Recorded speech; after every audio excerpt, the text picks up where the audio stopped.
want to mention this young woman. Back then, her name was Virginia Giuffre, and she later married and became Virginia Giuffre Roberts. She was a very outspoken survivor of Jeffrey Epstein and Prince Andrew. I saw one British commentator earlier today say that 10 years ago, in one of her FBI interviews, which the FBI interview form has not yet been released, that Virginia Giuffre named with specificity 40 different powerful men that she had been trafficked to, including Prince Andrew. Virginia Giuffre sued Prince Andrew and British royal family a few years ago, and they settled with her for 12 million pounds. I don't know what the conversion rate to dollars is. But they settled with her, and Prince Andrew paid her. And she made a lot of accusations against Prince Andrew. She made a lot of accusations against Jeffrey Epstein and Ghislaine Maxwell. She was poached by Ghislaine Maxwell and Jeffrey Epstein from Mar-a-Lago, Donald Trump's social club in Palm Beach, Florida, in West Palm Beach. They poached her from there when she was 16 years old, with promises of sending her to massage school to become a formally trained masseuse, not the kind of masseuse that Jeffrey Epstein wanted. But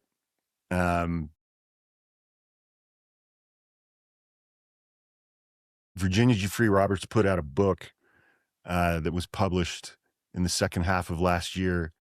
And unfortunately, before that book was published, she took her own life. She killed herself.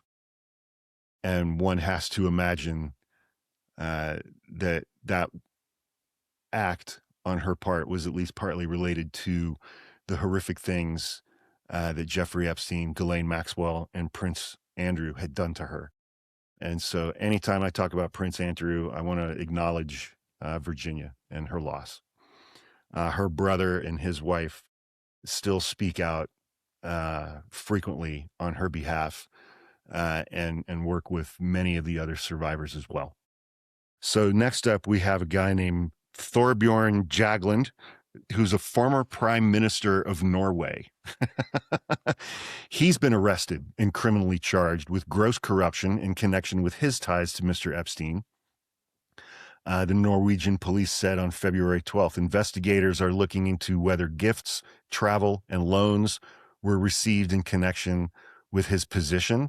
The emails between the two men released by the DOJ show that Mr. Jagland and Mr. Epstein emailed frequently.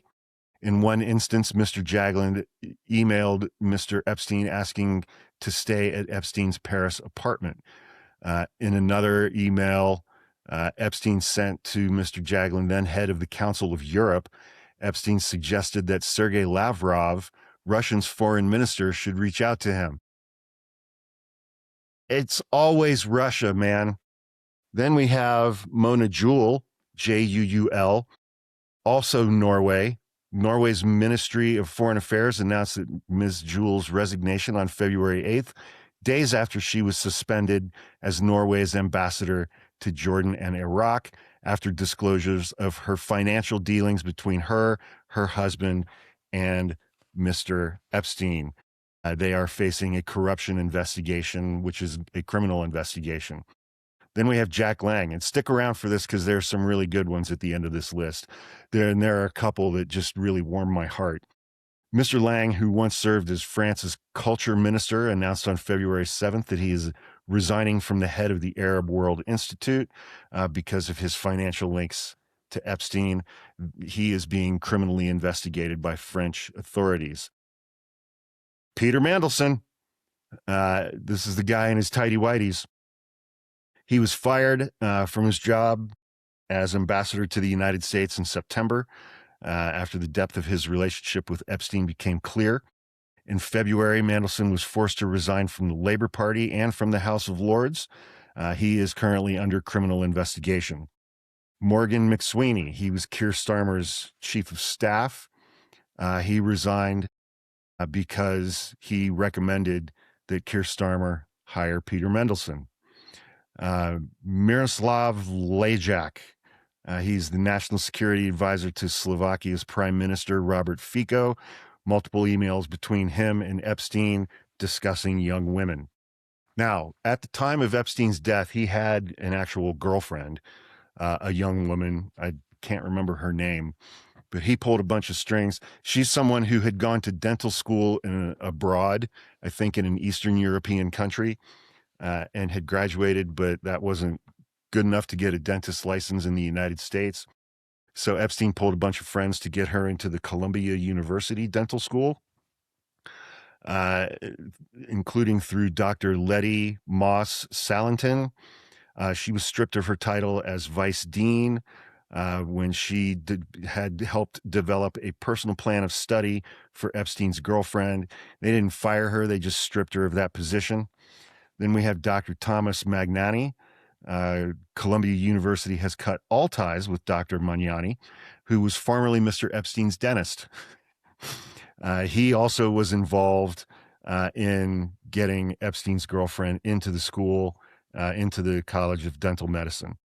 Then we switch over to academia. David Ross resigned from his position. He is a luminary in the contemporary art world. Yeah, he was friends with Epstein, and that friendship spanned decades. Larry Summers, who frequently emailed Jeffrey Epstein for dating advice to date younger women, including students, when he was the president of Harvard. He's in the doghouse. He's been put out of everything. He's on leave from Harvard. He's resigned from 2 think tanks. He resigned from the board of OpenAI. And he was an opinion writer at the New York Times, and they did not renew his contract. Elisa New, NEW. In December 25, Arizona State University cut ties with her, and PBS dropped her TV show, Poetry in America, after it was revealed that Epstein was involved in developing and funding that TV program. She is married to Larry Summers, who was frequently getting dating advice for younger women from Jeffrey Epstein. Joi Ito resigned as director of MIT's Media Lab in 2019 after he admitted to concealing his financial connections to Mr. Epstein. He also resigned from the board of the New York Times and left a visiting professorship at Harvard.